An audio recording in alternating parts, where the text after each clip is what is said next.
శనార్థులు welcome to పొలిటెంట్ media. ఇయాల్టి మన తెలంగాణ ముచ్చట్ల మస్తు వార్తలు పట్టుకొచ్చిన జల్దిన వాంటి చూసొద్దాం. పెద్దెన్టీఆర్ సారు విగ్రహం పెడతాడట రేవంత్ అన్న. అద్దన్నోళ్లను ముంచుతాడట మూసీలా. పట్నంలో హల్చల్ చేస్తున్నారు ఆడ దొంగలు. ఇక మరి పైలం జనాలు. కట్టు బొట్టు మార్చింది కవితక్క. రాజకీయ పార్టీ వెట్టుద్ది కావచ్చు పక్క. వామ్మో, రేవంత్ అన్నేంది గింత పెద్ద మాట అన్నాడు. ప్రచారంకు పోయి మా అభ్యర్థికి ఓటెయ్యు అని ప్రచారం చేస్తాడనుకుంటే ఒక్కొక్కళ్ళను మూసిల బొంద పెడతా అని అన్నాడు. మరి రేవంత్ అన్న గట్లెందుకు అన్నాడు? అసలు ఏమైందో అని పరిశన్ అవుతున్నారా మీరు? ఇగో గీ ముచ్చట చూడుండ్రి, మీకే ఎరకైతది. జూబ్లీ హిల్స్ ఎలక్షన్ల షే పార్టీ అభ్యర్థి నవీన్ యాదవ్ అన్న తరపున ప్రచారం చేసిండు సీఎం రేవంత్ అన్న. ఇక మావోన్ కోటెత్తే మీకు గీ పథకాలు నడతాయి, గీ పనులు అయితాయి అని అన్ని చెప్పిండు. జనాలు కూడా మంచిగానే విన్నారు. అట్లనే మాటల్లోనే మాట్లాడుకుంటా పెద్దెన్టీఆర్ సార్ ముచ్చటొచ్చింది. ఎన్టీఆర్ విగ్రహం అమీర్పేట మైత్రివనంలో పెడతంటే వద్దనే దుర్మార్గుడు ఎవడన్నా ఉంటాడా? ఉంటే ఆ దుర్మార్గులను మూసిలేసి బొంద పెడదాం. అమీర్పేట చౌరస్తలో పెద్ద ఎన్టీఆర్ విగ్రహం పెట్టుకుందాం. పెట్టుడు కాదు, నేనే వస్తా, నేనే ముఖ్యమంత్రిగా పెద్ద ఎన్టీఆర్ విగ్రహాన్ని ఆవిష్కరించే బాధ్యత నాది. రెండు తెలుగు రాష్ట్రాల్లో పెద్దెన్టీఆర్ సార్ అంటే పాయరం లేనోళ్ళు ఎవ్వలుండరు. అందుకే అమీర్పేట్ల ఆయన విగ్రహం పెట్టుడే. ఎవ్వలన్నా అద్దన్నా అడ్డం పడ్డా ఆళ్లను మూసిల ముంచి బొంద పెట్టుడే అని మాట్లాడుకొచ్చిండు సీఎం రేవంత్ అన్న. పెద్దెన్టీఆర్ సార్ అంటే అభిమానమే, రేవంత్ అన్న అంటే అభిమానమే గాని ఎన్టీఆర్ సారు సైకిల్ పార్టీని పెట్టిందే షై పార్టీకి పోటీగా నాయే. గసొంటి షై పార్టీలుండి సైకిల్ పార్టీ పెట్టిన ఎన్టీఆర్ సారు విగ్రహాన్ని పెడతానని రేవంత్ అన్న అంటున్నాడంటే పెద్ద ముచ్చటనే చెప్పాలే. కానీ చూడాలే మరి ఈ విగ్రహం మీద ఏమన్నా పంచాది అవుతుందో లేకపోతే అంత నిమ్మలంగానే ఉంటదో అని అనబట్టిండ్రు గీ ముచ్చటెరకైనా కొందరు పబ్లిక్. కవితక్క చిన్నగా మెల్లగా పెద్ద ప్లానింగ్ తోటే పోతున్నదట. మరి నాయన పెట్టిన కారు పార్టీకి సూటి పెట్టిందో లేకపోతే అధికారంలో ఉన్న షే పార్టీకి సూటి పెట్టిందో గాని ఎవ్వల ఆలోచన చెయ్యని తీర్ల ఎత్తున్నదట.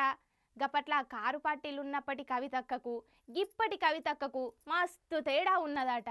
మరి గా తేడా ఏందో, గా ప్లానింగ్ ఏందో గీ ముచ్చట చూసి పురాగర్చుకుని రాపోండి. చీర కట్టు బొట్టు జుట్టు మొత్తం మార్చింది కదా మన కవితక్క. అప్పుడు కట్టే చీరలకు ఇప్పుడు కట్టే చీరలకు మస్తు తేడా ఉన్నది. అప్పుడు ఆ చీరలు ఈ చీరలు అని అన్ని కట్టేది గాని ఇప్పుడు కాటన్ చీరలే కడుతున్నది.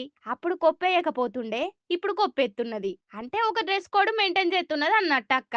జనాలకు పోతే జనాల లెక్కనే ఉండాలని గిట్లా సింపుల్ గుండనికే చూసుకుంటున్నది. జయలలితక్క, మాయావతి, మమతా బెనర్జీ అసొంటి పెద్ద లీడర్ల లెక్క ఎంత సింపుల్ గుంటే అంత జనాలకు దగ్గరైతమని గీ ఆలోచన చేసింది కవితక్క అని ముచ్చట్లిన పడుతున్నాయి. పార్టీ పెట్టి ఎలక్షన్ల పోటీ చేయనీకే గిట్ల మార్చింది అని అంటున్నారు. ఇక మరి చూడాలే గెటపు మారినంత అల్కగా నశివు మారుద్దో లేదో అని అనబట్టిండ్రు గీ ముచ్చటెరకైన కొందరు రాజకీయ మేధావులు.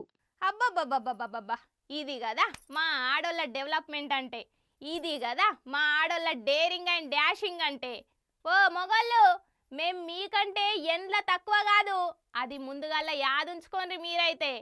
ఓ బుజ్జి, ఇంతకు ముచ్చటేందో చెప్పకుండా ఆడోళ్ళ గొప్పదనం గురించి బగ్గనే చెప్తున్నావు కానీ ముచ్చటేందో చెప్తే మేం కూడా మెచ్చుకుంటాం కదా అని అంటారా?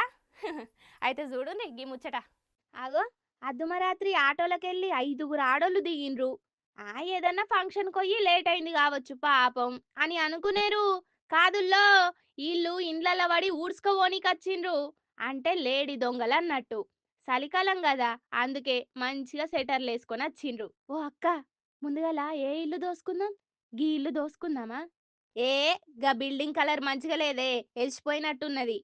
ఇగో గీ ఇల్లు దోసుకుందాం రాన్రి. కా గేటుకు తాళం వేసిండ్రే, గేటు దుంకుదామా?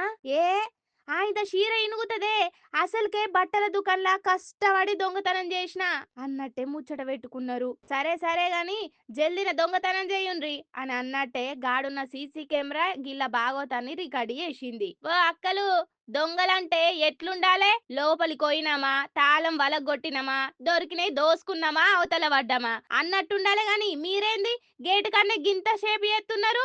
ఆడోళ్ళు అన్నిట్లా లేటే అని గిందుకే అన్నారేమో. ఇక ఈ ఇల్లుని దోసుడు మనతోని కాదని ఆడికెళ్ళి వెళ్ళిపోయిండ్రట. అంతకు మొదలే ఇంకో ఇంట్లోకి పోతే కూడా ఆడ కూడా ఏం దొరకలేవట. చీనీ అవ్వ, గింత తిప్పల పడితే కనీసం ఆటో ఖర్చుల మందమన్న పైసలు వల్లేవు కదరా అని ఎంత ఫీల్ అయినరో ఏమో పోన్రి పాపం. రంగారెడ్డి జిల్లా రాజేంద్ర నగర్ కాడ జరిగింది ఇది. ఇక ఈ వీడియో సోషల్ మీడియాలో వైరల్ అయ్యే వరకు అద్దుమ రాత్రుళ్ళు ఆడోళ్ళు నడి రోడ్డు మీద తిరిగినప్పుడే నిజమైన స్వాతంత్రం అన్నారు గాని అద్దుమ రాత్రుళ్ళు దొంగతనాలకు ప్రయత్నిస్తున్న గీ ఆడ గ్యాంగును చూసినాక ఇంకేమంటారో మరి. ఈ ఆడోళ్ళేందిరా దొంగతనాలలో కూడా మనకు పోటీగత్తున్నారు అని గిది చూసి మొగ దొంగలన్నలు ఎంత ఫీల్ అవుతున్నారో ఏమో పోన్రి. ఇక ఇవుల్లా ఇయాల్టి మన తెలంగాణ ముచ్చట్లు ఎట్లున్నాయి, మస్తుగున్నాయిలే. ఇక సూత్తనే ఉండుండ్రి పొలిటెంటి న్యూస్ ని. ఉంటా మరి, శనార్తి.